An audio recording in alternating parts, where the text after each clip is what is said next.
Hey, welcome to another video on my channel. Today I want to talk about AstroTurf 10 scale off-road racing.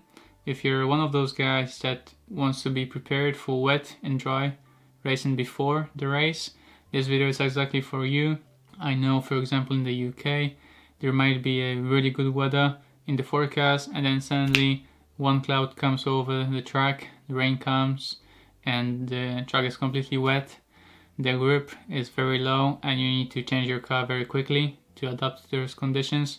So today I want to show you a few tricks that I do to prepare myself before the race, so I can quickly change from my dry setup to wet setup in both 2-drive and 4-drive car. So let's go straight into it.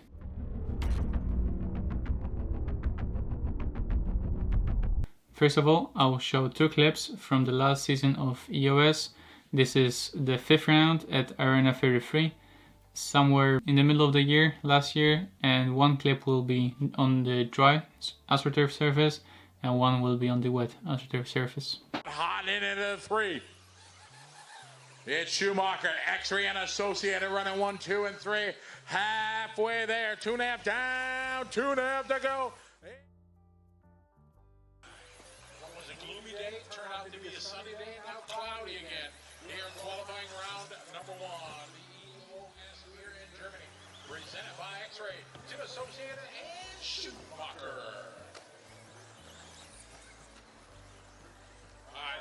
I'm pretty sure all of you could notice which one was the dry one, which was on the wet one.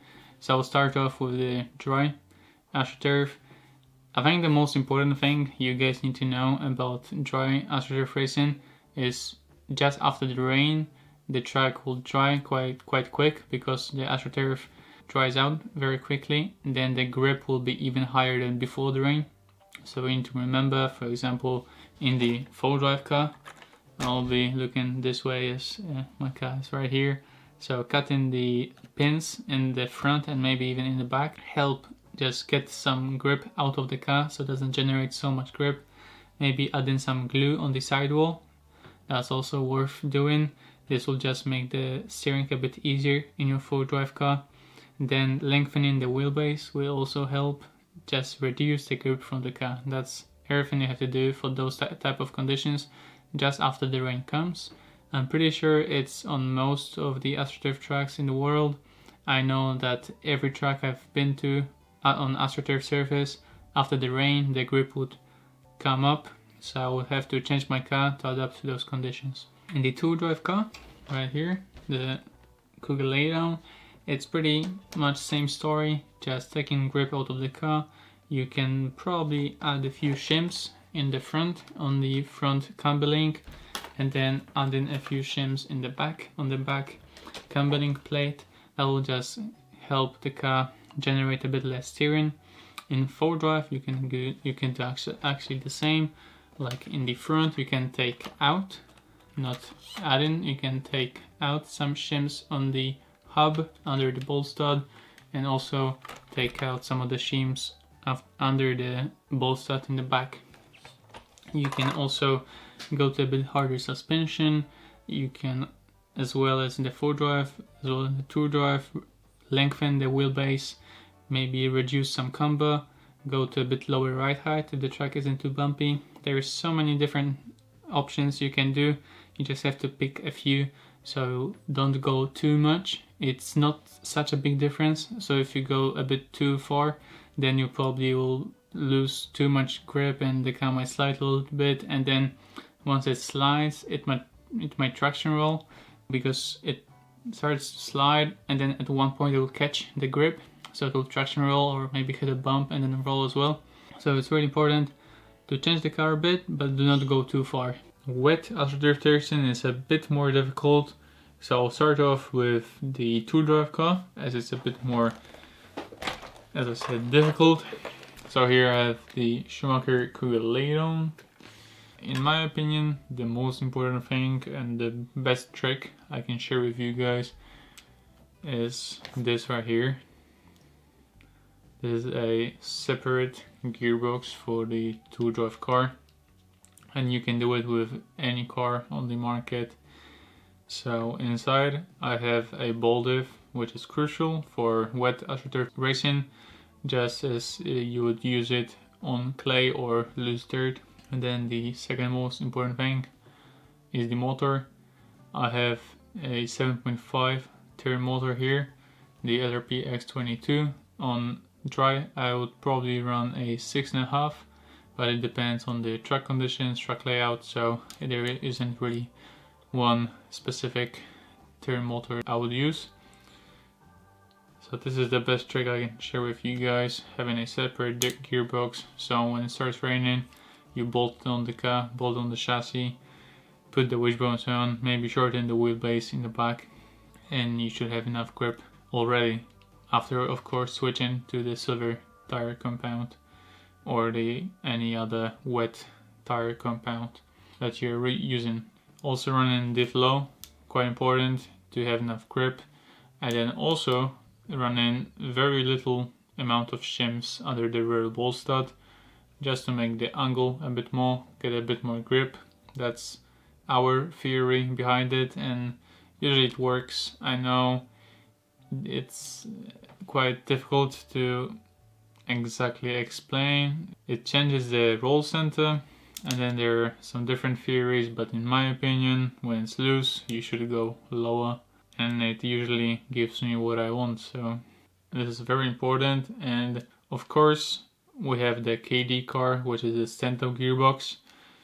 In my opinion, the lay-down gearbox with a ball diff, slower motor, probably live in the same toe-in, because if you change the toe-in it will change the balance of the car, which you really don't want to have or change, because then you will not have enough steering.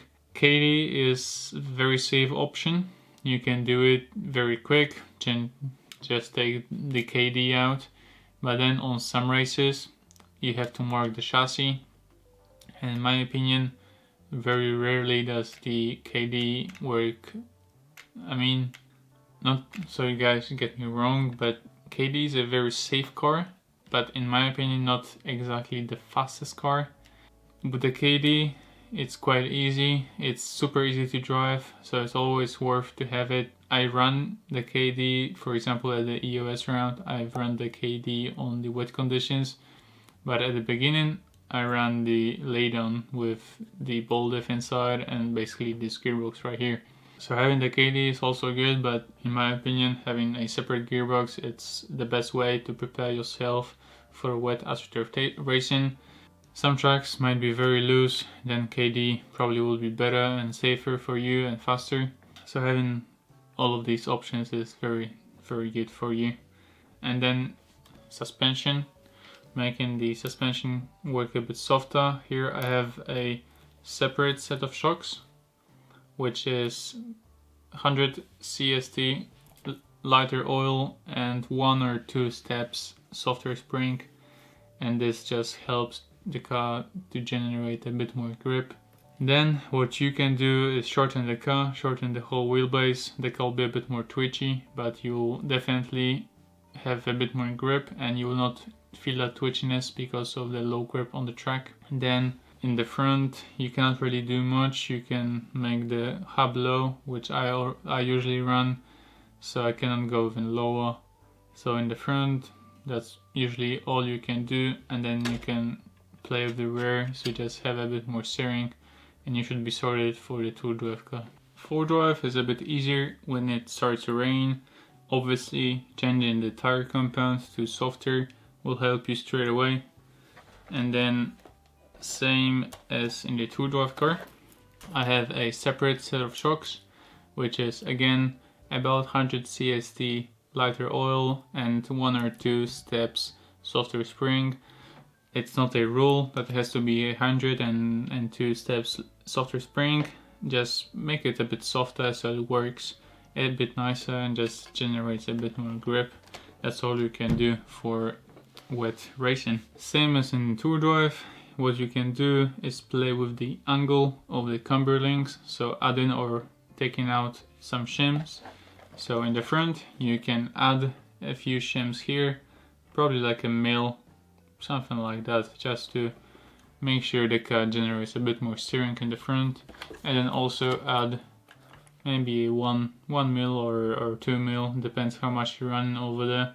Sometimes if the grip is very high when it's dry, you run like 0 over there. You can go all the way to 4 just to generate the grip from the back, and this will definitely help you with driving fast in the wet. Shorten the car, just like in tour drive, making sure the car is as short as possible, the wheelbase short, generate a bit more steering and grip. The car will be a bit more twitchy, but because of the low grip you'll not feel that twitchiness, just like in the tour drive car. And also for both of these cars, making sure the car is a bit higher.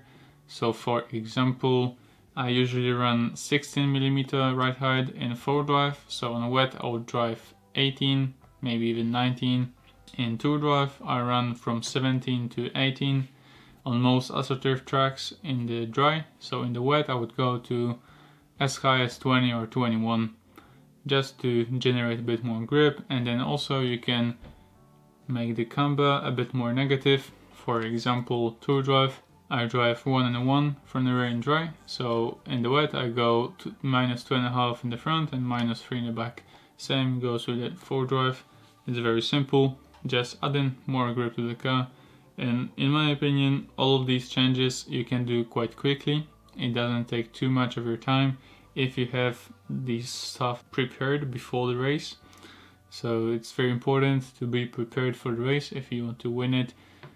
Whenever the conditions change, rain comes, and then many people start to panic, they don't know what to do, and they go out on the track with a very similar car like they would go on the dry track.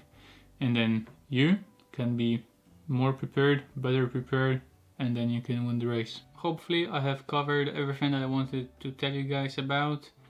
All of this has helped me tremendously in my AstroTurf racing. For example, the EOS round I have shown you at the beginning of the video, I was able to win the tour drive and come second in 4-drive with Bjorn winning 4-drive. Back then, at that race, the conditions would change so frequently. We had some rain, then there was sunshine, then we had rain again. So every time we would go out on the track, we didn't exactly know how the grip level will be, or is the track already dry, is it a bit wet in some areas. So for example, some areas would be still wet and some would be already dry. So this was so tough, and every time rain comes during a race on AstroTurf, it's really difficult to find the best setup for you. So hopefully this helps you quite a bit. And one more very important thing to remember is communicating with your friends or teammates.